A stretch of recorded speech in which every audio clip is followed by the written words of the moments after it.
শীতকাল পড়তে না পড়তে শীতের কিন্তু মজা নেওয়া শুরু করে দিয়েছি। আসলে কোথাও যাওয়া হচ্ছে না, পিকনিক করার মন হচ্ছে, তার জন্য কিন্তু গ্যাসে রান্না করা বন্ধ করে দিয়ে রান্না হচ্ছে উনুনে, কাঠের জালের উনুনে। কাঠের জালে রান্নার খাওয়ার মজা কিন্তু ব্যাপারই আলাদা। তো আলু পটল এগুলো সব শীতের সবজি, পটল না ফুলকপি আর বিম, এগুলো শীতের সবজি, তার সাথে আলু পটল রয়েছে।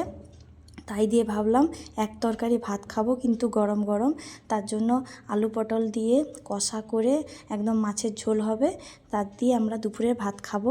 আর এই দিকে দেখো মেয়ে আমার খেলা করছে, এখানে একটা পেপার পেতে দিয়েছি, সেইখানে বসে বসে যত গাছপালা রয়েছে, হ্যাঁ গাছপালা নিয়ে এখানে বসে বসে খেলা করছে। আমার তো আশেপাশে সমস্ত গাছ লাগানো রয়েছে, তার কারণে কিন্তু সুন্দর করে খেলা করছে। আর এদিকে দেখছি তরকারি ফুটে উঠে চলে আসে, তার কারণে দুজন তো খাবো, এই কারণে দুটো মাছ দিয়ে দিলাম, তার উপরে ধনেপাতা দিয়ে দিলাম, হ্যাঁ গরম মশলা দিয়ে নামিয়ে নেব।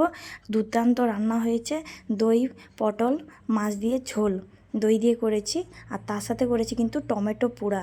আর আমরা সাথে সাথে টমেটো পুড়ে নিয়েছি, আর গরম ধোঁয়াটা ভাত খেয়ে নেবো। তোমরা করা যায় সেটা কিন্তু জানালে।